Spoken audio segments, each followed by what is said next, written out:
ආයිබෝන් කියලා පිළිගන්නවා ඕගොල්ලන් හැමෝම අද මම ඕගොල්ලන්ට අරන් ආවේ මම ගෙදර හදන රෑ කෑම වේලක්. ඉතින් මේ රෑ කෑම වේල පවුලේ හැමෝටම තමයි මම හදන්නේ. හරිම ලේසියෙන් හදා ගන්න පුළුවන් සරල රෑ කෑම වේලක්.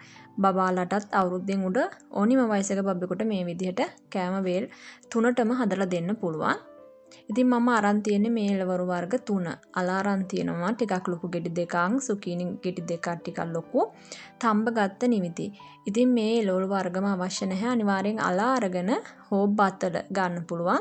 ඒ දෙකෙන් එකක් අරගෙන ඔයගොල්ලන්ට අනිත් එළවලු වර්ග වෙනුවට කැමති ඕනිම එළවලු වර්ග, පලා වර්ග එකතු කරගන්න පුළුවන් කුඩාවට කපාගෙන හෝ ග්‍රේට් කරලා. ඉතින් මම අලයි සුකීනි දෙක මේ විදිහට ග්‍රේට් කරගන්නවා. මම ටිකක් ලොකු ප්‍රමාණයෙන් තමයි හදන්නේ.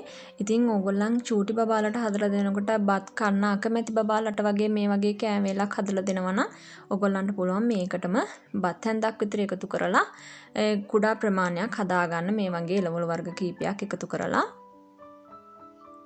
ඉතින් මේ එළවලු වර්ග දෙක මේ විදිහට ග්‍රේට් කරගත්තට පස්සේ මම නිවිති ටික තම්බගෙන තිබ්බේ. ඒ නිසා මම ඒ ටික කුඩාවට කපා ගන්නවා. නමුත් නිවිති තම්බලම ගන්න අවශ්‍ය නැහැ. නිකන් උනත් ගන්න පුළුවන්. කුඩාවට කපලා එකතු කරන්න පුළුවන්. මේ නිවිති වෙනුවට ඕගොල්ලන්ට වෙනත් පලා වර්ග එකතු කරලාත් හදන්න පුළුවන්.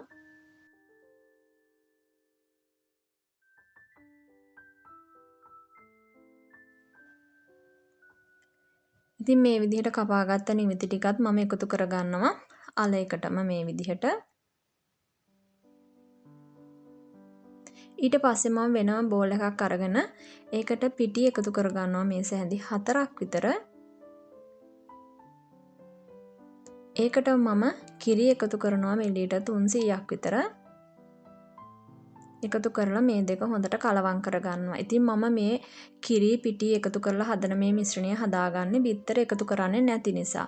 නමුත් ඕගොල්ලන් බිත්තර එකතු කරගන්නවා නම් කිරි පිටි දෙකම අවශ්‍ය නැහැ. නිකම්ම බිත්තර 3ක් විතර මේ වගේ ප්‍රමාණයකට 3ක් විතර අරගෙන ගසලා හොඳට කලවම් කරලා අල මිශ්‍රණයට එකතු කරගන්න පුළුවන්.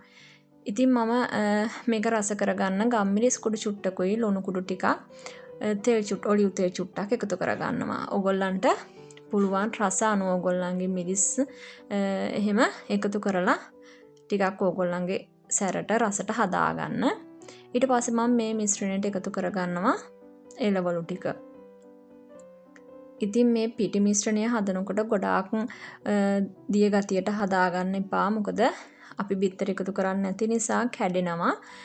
ලොකුවටනේ හදන්නේ. ඒ නිසා මේ වගේ පදමට හදාගන්න.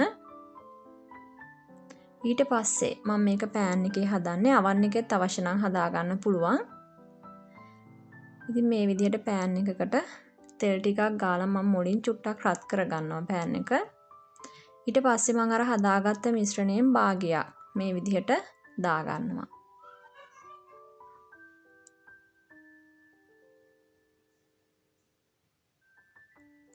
ඒක උඩින් රස වෙන්න මම චීස් ටිකක් මේ විදිහට දාගන්නවා. ඊට පස්සේ අර ඉතුරු භාගෙත් මිශ්‍රණයේ ඉතුරු භාගෙත් මේ විදිහට උඩින් දාගන්නවා. ඉතින් ඕගොල්ලන්ට පුළුවන් පොඩි අයට නම් හදනකොට මස් මාළු එහෙම එකතු කරලා බත් එකතු කරලා සමබල වේලක් විදිහටම මේ විදිහට හදාගන්න. මම කලින් මේ වගේ පොඩි අයට හදන එකක් ගෙනත් තියෙනවා. දැන් අවුරුද්දක් එකමාරකට විතර කලින් ඔයගොල්ලන්ට ඒකත් බලලා අදහසක් ගන්න පුළුවන්.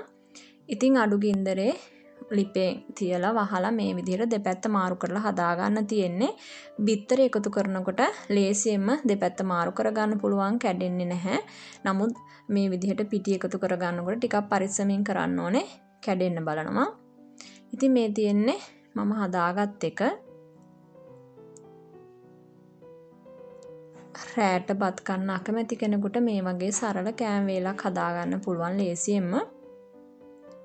ඉතින් මේ විදිහට හදාගෙන මගේ රෑ කෑම වේල උනේ මෙන්න මේ විදිහට. සලාද ටිකක් තක්කලි මේ විදිහට අරගෙන පොඩි සලාද එකක් හදලා මෙන්න මේ විදිහට තමයි රෑ කෑම ලෑස්ති උනේ.